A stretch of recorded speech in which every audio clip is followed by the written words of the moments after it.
और big bulletin की शुरुआत जींद उपचुनाव की जंग की खबर के साथ करेंगे। गुरुवार को जींद उपचुनाव के लिए नामांकन का आखिरी दिन है।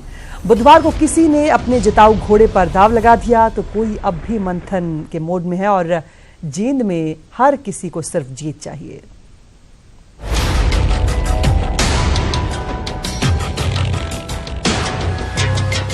जींद की जंग के लिए मैदान सज चुका है। 2019 की पहली सियासी जंग के लिए कुछ ने अपना दांव चल दिया है तो कुछ अभी भी जिताऊ घोड़े की तलाश में है, जिसके लिए मैराथन मंथन का दौर जारी है। जींद की जंग कौन जीतेगा ये तो 31 जनवरी को तय होगा, लेकिन उम्मीदवार का नाम तय करने में बीजेपी ने बाजी जरूर मार ली है। बीजेपी ने जींद से पूर्व विधायक हरिचंद मिड्ढा के बेटे कृष्ण मिड्ढा पर दांव लगाया है, जो टिकट मिलते ही बीजेपी की जीत का परचम लहराने की बात कर रहे हैं। की सबसे बड़ी समस्या है कि पानी सीवरेज की व्यवस्था को लेकर और जॉब लगाने के लेकर, ताकि बेरोजगारों को नौकरी मिल सके। ऐसा मेरा प्रयास रहेगा और मुझे उम्मीद है कि माननीय मुख्यमंत्री जी मेरे इन सब प्रयासों को पूरा करने की कोशिश भी करेंगे। उन्होंने पहले भी निस्वार्थ भाव से और पारदर्शिता से लोगों को, बच्चों को नौकरी देने का काम किया। ये इसी तरह से निरंतर प्रयास जारी है। दरअसल जींद की सीट इनेलो विधायक हरिचंद मिड्ढा के निधन के बाद खाली हुई है और बीजेपी ने हरिचंद मिड्ढा के बेटे पर दांव लगाया है। उम्मीदवार तलाशने की रेस में अव्वल आ चुकी बीजेपी कृष्ण मिड्ढा के सहारे जींद में कमल खिलाने का दावा ठोक रही है। इनके पिताजी स्वर्गीय हरिचंद मिड्ढा जी, वो कभी भारतीय जनता पार्टी के कार्यकर्ता रहे हैं। जींद में उन्होंने भारतीय जनता पार्टी के लिए काम किया है। अपने पिताजी के साथ वहाँ की जनता की सेवा इन्होंने की है, तो भारतीय जनता पार्टी के कार्यकर्ता पहले बने और टिकट इनको बाद में दी है। अन्य कार्यकर्ताओं की तरह ही भारतीय जनता पार्टी के कार्यकर्ता के रूप में इनको टिकट दी गई है और सब कार्यकर्ता मिल करके वहाँ पर डॉक्टर मिड्ढा की जीत को सुनिश्चित करें।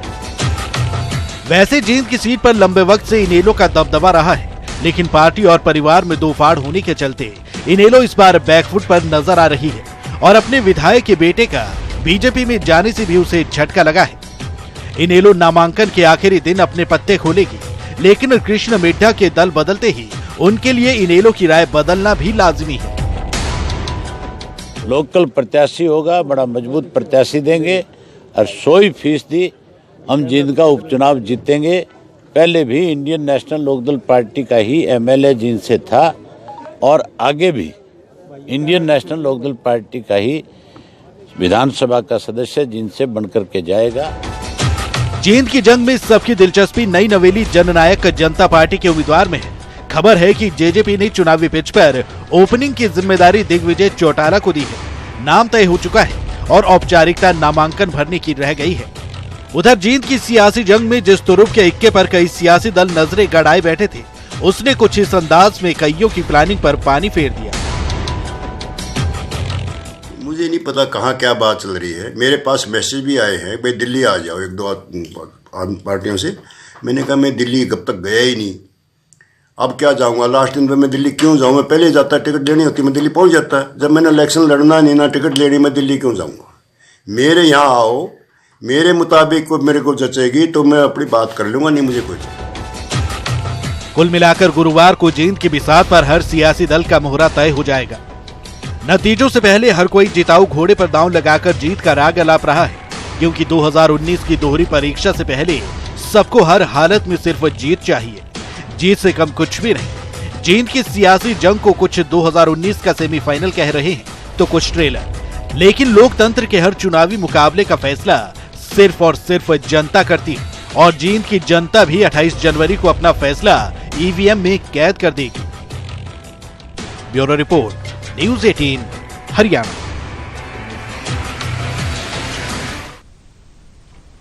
उधर कांग्रेस में जींद उपचुनाव के प्रत्याशी को लेकर बुधवार रात तक मंथन चलता रहा। बुधवार को कांग्रेस की तरफ से नियुक्त पर्यवेक्षक केसी वेणुगोपाल की अध्यक्षता में दिल्ली में कांग्रेस का मंथन होता रहा। बैठक में कांग्रेस प्रदेश अध्यक्ष अशोक तंवर, कांग्रेस विधायक दल की नेता किरण चौधरी, पूर्व सीएम भूपेंद्र सिंह हुड्डा, सांसद दीपेंद्र हुड्डा के अलावा कुलदीप बिश्नोई और रणदीप सुरजेवाला भी मौजूद रहे। इस बैठक में कांग्रेस जींद उपचुनाव के लिए अपना उम्मीदवार तय कर चुकी है और बैठक में सभी नेताओं ने एक ही उम्मीदवार के नाम पर मुहर लगाई है। उम्मीदवार का नाम अब कांग्रेस अध्यक्ष राहुल गांधी को भेजा गया है। आलाकमान की मुहर लगते ही उम्मीदवार का नाम सबके सामने होगा। सूत्रों के मुताबिक निर्दलीय विधायक जयप्रकाश के बेटे विकास सहारण के नाम पर सबकी सहमति हुई है और आला कमान जल्द ही विकास के नाम पर मुहर लगा सकता है। हालांकि कांग्रेस जींद चुनाव में जीत का दावा कर रही है। We come into some conclusions, but I want to put it before the Congress President for approval.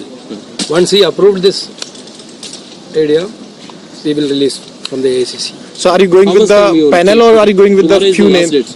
No, it is a unanimous proposal. Tomorrow is the last date. How much time? Tomorrow before time we will file the nomination. Okay, you will declare tomorrow. At any time after getting approval. प्रभारी लगाए गए हैं केसी वेणुगोपाल जी, उन्होंने सबसे अलग अलग भी बात करी और सारी चर्चाएं हुई। और मैं समझता हूं कि इतना आप मान के चलिए कि अगला जींद का विधायक कांग्रेस का विधायक होगा और यहीं से भारतीय जनता पार्टी और इनेलो की उल्टी गिनती शुरू होगी। तो कोई ना विवाद है ना कोई किसी तरह, बड़े अच्छे सौहार्दपूर्ण वातावरण में हमारा संवाद सभी का आपस में भी हुआ और बाकी आगे की रणनीति के ऊपर भी चर्चा हुई। और मैं समझता हूं कि बेहतरीन, ये प्रदेश के लिए भी बेहतरीन होगा और देश के लिए भी राहुल जी के नेतृत्व में बेहतरीन परिणाम जींद से आएंगे, क्योंकि ये अंतिम चुनाव है लोकसभा चुनाव से पहले बाई इलेक्शन का। तो कहते हैं अंत भले का भला, तो सारा इसके बाद और बेहतर कांग्रेस के लिए भी होगा, देश के लिए भी होगा। वहीं अयोध्या जमीन विवाद मामले की सुनवाई गुरुवार से सुप्रीम कोर्ट की 5 जजों वाली बेंच करेगी। इससे इस मामले में जल्द निपटारे की उम्मीद भी जताई जा रही है।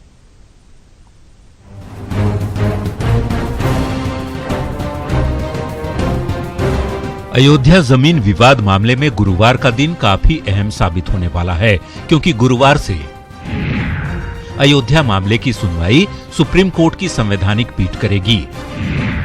सुप्रीम कोर्ट की इस संवैधानिक पीठ में 5 जज शामिल होंगे और इस संवैधानिक पीठ का नेतृत्व चीफ जस्टिस रंजन गोगोई करेंगे।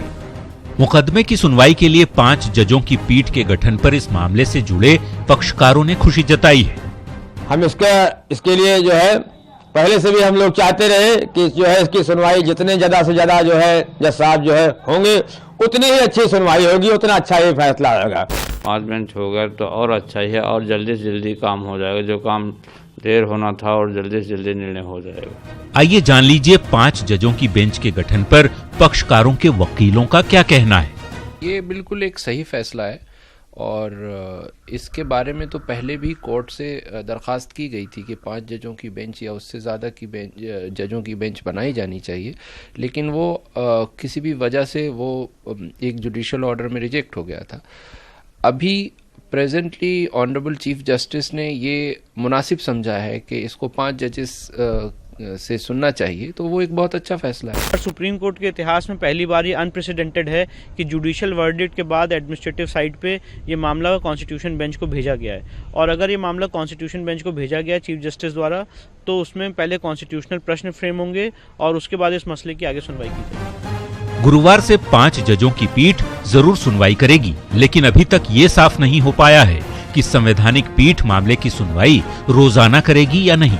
साथ ही ये भी माना जा रहा है कि ये पीठ पहले संवैधानिक प्रश्नों को फ्रेम करेगी और उसके बाद ही आगे की सुनवाई होगी। हालांकि इस पूरे मामले में यह देखना होगा कि अगर संविधान पीठ इस पूरे मामले की सुनवाई दिन प्रतिदिन के आधार पर करता है तो उम्मीद यह भी लगाई जा रही है कि राम जन्मभूमि विवाद मामले में फैसला जल्द से जल्द आ सकता है। हालांकि 5 जजों की संविधान पीठ इस पूरे मामले की सुनवाई करेगी तो देखना यह भी होगा कि आने वाले दिनों में संविधान पीठ कौन कौन से वो संविधान के क्वेश्चन को आने वाले दिनों में फ्रेम करेंगे जिसको लेकर संविधान पीठ का गठन किया गया है। बता दें कि इससे पहले इलाहाबाद हाईकोर्ट ने 30 सितंबर 2010 को मामले में फैसला दिया था और जमीन को रामलला विराजमान निर्मोही अखाड़ा और सुन्नी सेंट्रल वक्फ बोर्ड के बीच बराबर बांट दिया था। लेकिन सभी पक्षकारों ने 13 अपीलों के जरिए हाईकोर्ट के फैसले को सुप्रीम कोर्ट में चुनौती दे दी, जिसमें 4 जनवरी को हुई पिछली सुनवाई में सुप्रीम कोर्ट ने इस मसले की सुनवाई के लिए बेंच गठित करने की बात कही थी और मंगलवार को 5 जजों की संवैधानिक पीठ का गठन कर दिया गया। Bureau report, news 18 network. तो वहीं हरियाणा में बवाली बाबा राम रहीम पर सुनवाई से पहले सिरसा और पंचकुला में हाई अलर्ट है। दरअसल रामचंद्र छत्रपति मर्डर केस में पंचकुला की सीबीआई कोर्ट 11 जनवरी को अपना फैसला सुना सकती है।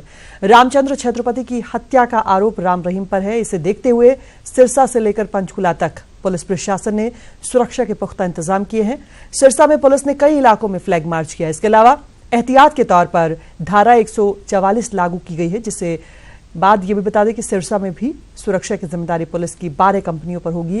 वैसे रामचंद्र छत्रपति मर्डर केस में राम रहीम की पेशी वीडियो कॉन्फ्रेंसिंग के जरिए होगी, जो साध्वी यौन शोषण मामले में 20 साल की सजा काट रहा है और रोहतक की सुनारिया जेल में बंद है। लेकिन 25 अगस्त 2017 को राम रहीम को दोषी करार देने के बाद सिरसा और पंचकुला में भड़की हिंसा को देखते हुए दोनों जिलों में पुलिस प्रशासन अलर्ट है।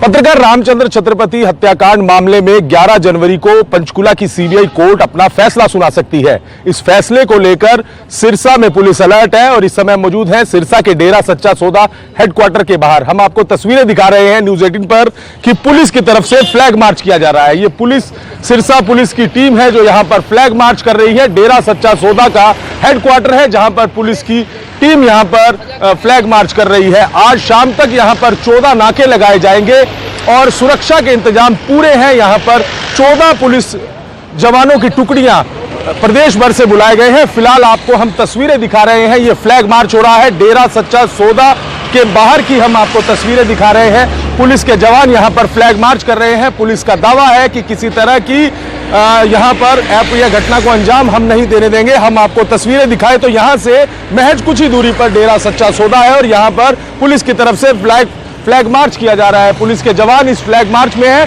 फिलहाल डेरा सच्चा सौदे में नाकेबंदी कर दी गई है और बताया जा रहा है कि आज शाम तक डेरे के आसपास के इलाके में ड्यूटी लगा दी जाएगी, नाके लगा दिए जाएंगे। फिलहाल अगर हम सुरक्षा की बात करें तो सिरसा में सुरक्षा के पुख्ता इंतजाम है। सिरसा से नकुल जसूजा। और अगर आप अपने आप को घर में सुरक्षित समझते हैं तो ये खबर आपके लिए है।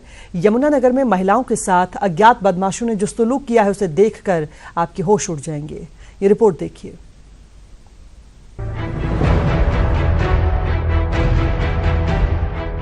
अस्पताल के बिस्तर पर घायल अवस्था में पड़ी ये महिला चीख चीख कर बेखौफ बदमाशों की करतूत को बयां कर रही है। अब महिलाएं घर की चार दीवारी में भी सुरक्षित नहीं। यमुनानगर के जगाधरी विश्वकर्मा मोहल्ले में हुई इस वारदात ने पुलिस की भी पोल खोल कर रख दी है। लेबर को आए तो अपने पूछने और लेबर थे नहीं यहाँ पे, इसलिए आए वो। बस हमने कहा कि यहाँ पे है नहीं, बस इसी पे आके लगे हमारे साथ लड़ने। हम बोलने लगे भाई कि वो अंदर कमरे में घुस गए थे। इसी बात पे वो फिर बाहर निकल गए, पता नहीं क्या बात हुई। फिर बाद में बंदे बुला के और बंदों से मरवाए ना, तलवार तुलूर लेके आए तो वो बंदे मार के गए। कुछ लोग घर में घुसते हैं और मजदूरों के बारे में पूछताछ करने लगते हैं, लेकिन माकूल जवाब न मिलने पर आग बबूला होकर महिलाओं के साथ मारपीट करने लगते हैं। इस पूरी वारदात में 2 महिलाएं बुरी तरह से घायल हुई। सर जी मेरे भी पेट पे लात लगी है उनकी। 2-3 सरदार थे, उन्होंने 4-5 लात ले रखी थी। सारे काम पे गए थे, सिर्फ जनानियां थी इस घर में। बेटा तो मुझे 2 को है, मेरे पेट पे लात मारी उन्होंने। मैं पेट से बच्चों भी पीटने जा रहा था, अंदर बंद कर दिए थे सब। महिलाएं मारपीट के दौरान लगातार पुलिस को कॉल करती रही, लेकिन नतीजा सिफर ही निकला और हमेशा की तरह पुलिस सब कुछ हो जाने के बाद पहुंची। खून से सनी ये दीवार और महिला के शरीर पर ये घाव के निशान सुरक्षा व्यवस्था की पोल खोलने के लिए काफी है। यमुनानगर से तिलक भारद्वाज, न्यूज 18 हरियाणा। उधर रेवाड़ी में एक परिवार ने बड़ी उम्मीद से अपने बेटे को मर्चेंट नेवी में भेजा था, लेकिन उन्हें क्या पता था कि दोबारा अपने बेटे के दीदार के लिए भी उन्हें पुलिस और विदेश मंत्रालय की चौखट तक पहुंचना होगा। परिवार की मजबूरी देखिए कि उन्हें यह भी नहीं पता कि उनका लाल जिंदा है भी या नहीं।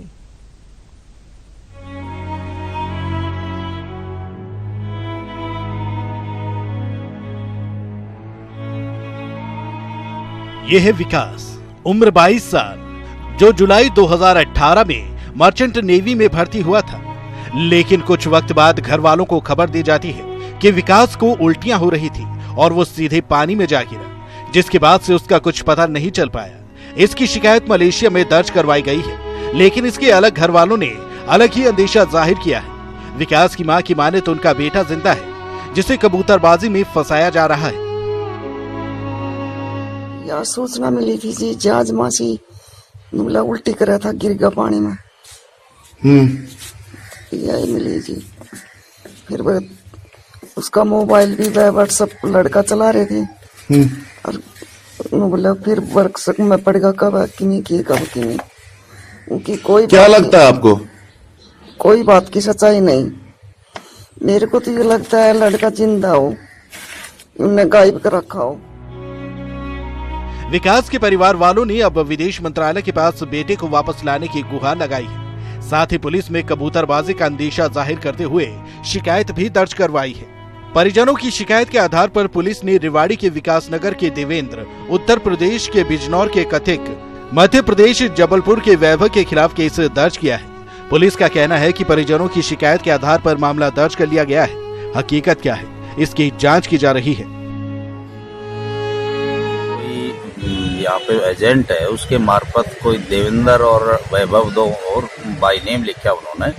ये भी मर्चेंट नेवी में काम करते हैं और इनके माध्यम से ये गया था लड़का और इन्होंने दुर्व्यापार के लिए भेजा गलत नीयत से। तो ये कबूतरबाजी का वो है और इसमें बाई नेम किया हुआ है, तो तफ्तीश जारी है अभी। बहरहाल कहा जा रहा है कि विकास इस दुनिया में नहीं है, लेकिन परिवार को उम्मीद है कि उनका बेटा जिंदा है, जो महज एक जाल में फंस गया है। अब विकास जिंदा है या नहीं, ये तो जांच के बाद ही साफ हो पाएगा। रेवाड़ी से पवन कुमार, न्यूज़ 18 हरियाणा। बता दें कि हरियाणा में खेल खिलाड़ी और सियासतदानों के बीच विवाद का दौर जारी है। मनु भाकर के बाद अब ओलंपिक पदक विजेता साक्षी मलिक के कोच कुलदीप मलिक का दर्द छलका है। कुलदीप मलिक की माने तो उन्हें इनाम तो मिल गया, लेकिन सम्मान नहीं मिला।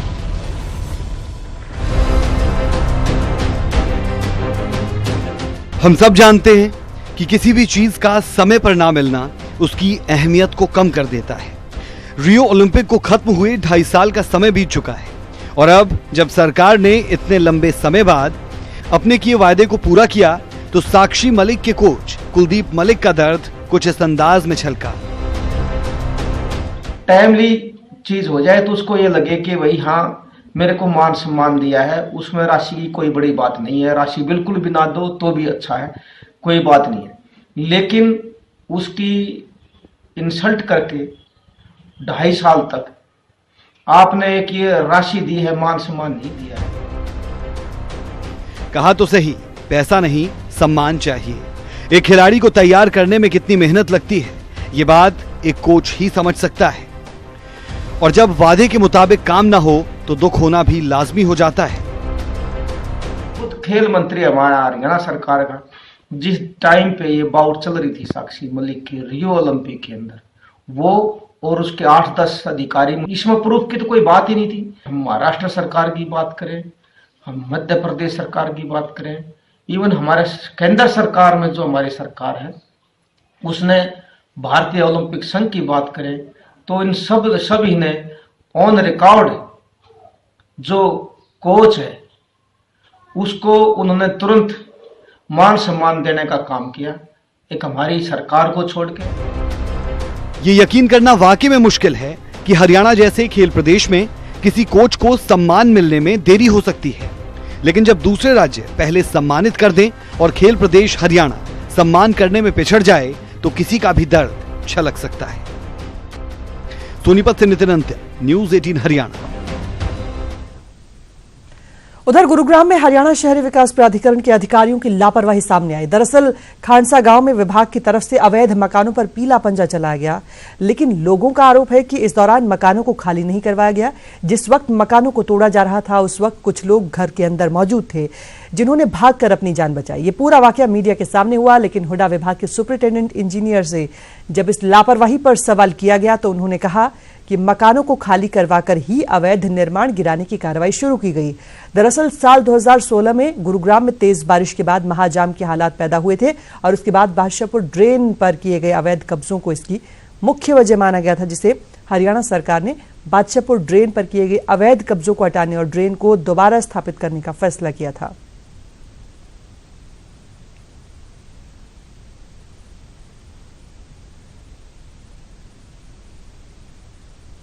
इसी के साथ बिग बुलेटिन में इतना ही। आप बने रहे हमारे साथ। नमस्कार।